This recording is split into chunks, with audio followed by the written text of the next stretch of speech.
Satu.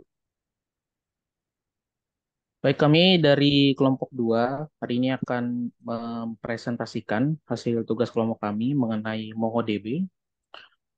Em, di sini kelompok kami ada Aaron Theophilus Pengkang, ada Ahmad Rosanda, Audi Moliza Royan, Desya Putra Rizky Arifian, dan Muhammad Ridho Alfarisi.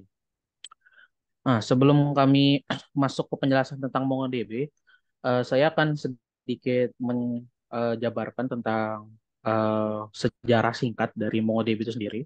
Jadi MongoDB ini awalnya diciptakan oleh Dwight Merriman dan Elliot Horowitz. Nah, saat dalam dunia basis data, kedua orang ini cukup memiliki pengalaman ya tentunya, di mana mereka pernah merancang aplikasi web yang bernama DoubleClick milik Google. Lalu untuk pengembangan aplikasi MongoDB itu sendiri dikembangkan oleh Dwight and Elliot ini dibantu oleh perusahaan yang bernama Tengen dalam pengembangannya, dimulai pada bulan Oktober tahun 2007 dan dipublish secara umum pada bulan Februari 2009.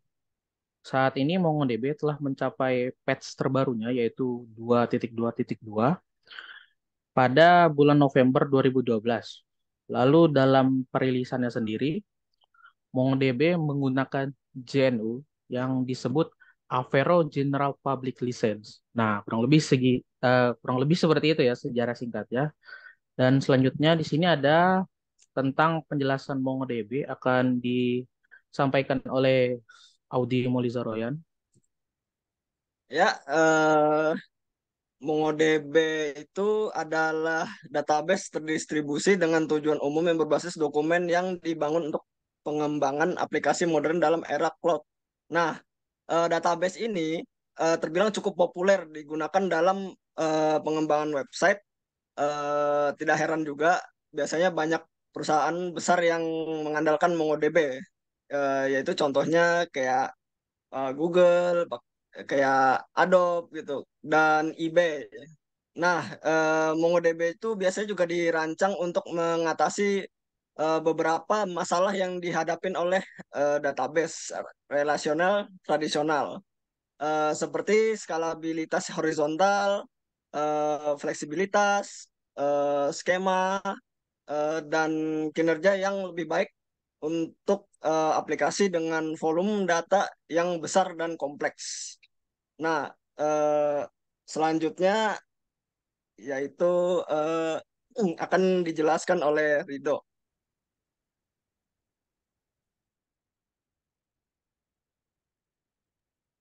Baik, untuk selanjutnya adalah cara kerja MongoDB.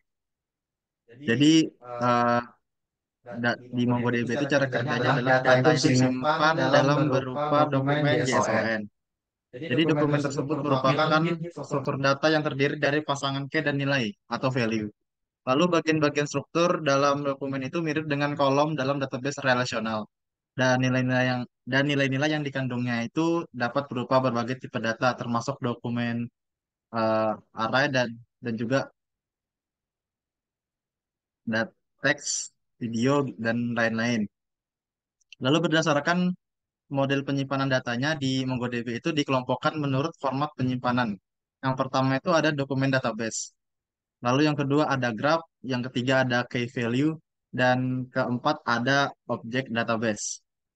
Baik, untuk penjelasan selanjutnya akan dibacakan oleh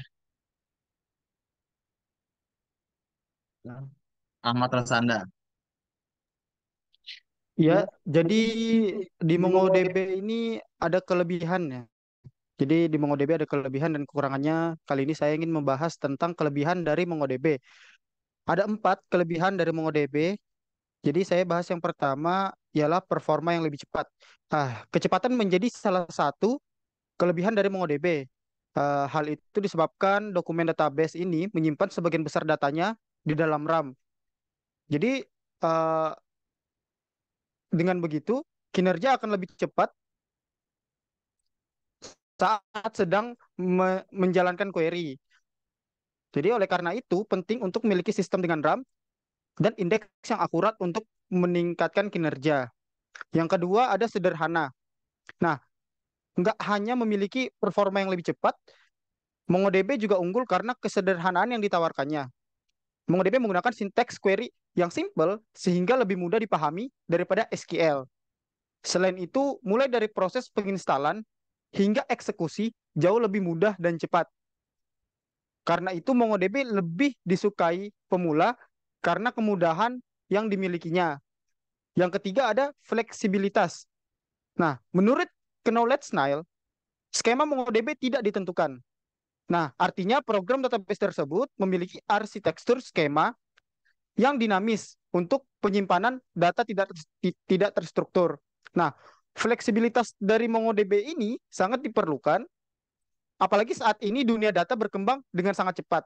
Nah, dengan menggunakan program database yang fleksibel, tentunya sangat bermanfaat karena lebih mudah beradaptasi dengan perubahan. Yang keempat ada skalabilitas. Skalabilitas disebut menjadi salah satu kelebihan utama yang dimiliki oleh MongoDB. Pasalnya, MongoDB menggunakan skalabilitas horizontal yang membuatnya lebih mudah untuk meningkatkan kapasitas penyimpanan. Berbeda dengan SQL yang menggunakan skalabilitas vertikal yang memerlukan penyimpanan lebih besar. Saat kebutuhan data meningkat, pengguna MongoDB dapat menambah cloud untuk meningkatkan kapasitas penyimpanan. Sebaliknya, untuk database SQL, diperlukan hardware baru dengan spesifikasi yang lebih tinggi untuk meningkatkan kapasitas penyimpanan.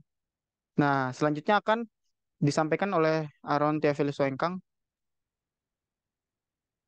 Oke, terima kasih untuk Saudara Rosanda. Saya akan menjelaskan tentang kekurangan MongoDB itu sendiri. Yang pertama yaitu tidak mendukung transaksi. Transaksi mengacu pada proses meninjau dan menghilangkan data yang tidak diinginkan. MongoDB menggunakan transaksi ACIS atau Automatic Consistency, Isolation, dan Durability yang tidak memerlukan transaksi. Namun, jika kamu membutuhkan transaksi untuk memperbarui dokumen, MongoDB tidak dapat diandalkan karena berpotensi terhadap kerusakan data. Oke, yang kedua yaitu menggunakan banyak memori. Salah satu kekurangan terbesar dari MongoDB menurut GX4Geeks adalah penggunaan memori yang tinggi. Memang program database yang satu ini membutuhkan penyimpanan dengan jumlah yang besar karena kurangnya fungsionalitas yang menyebabkan duplikasi data. Data yang terduplikasi tersebut akan memakan banyak ruang di memori sehingga cepat penuh. Selanjutnya yaitu ukuran data yang terbatas. Kekurangan selanjutnya dari MongoDB yang satu ini sering membuat penggunanya kerepotan.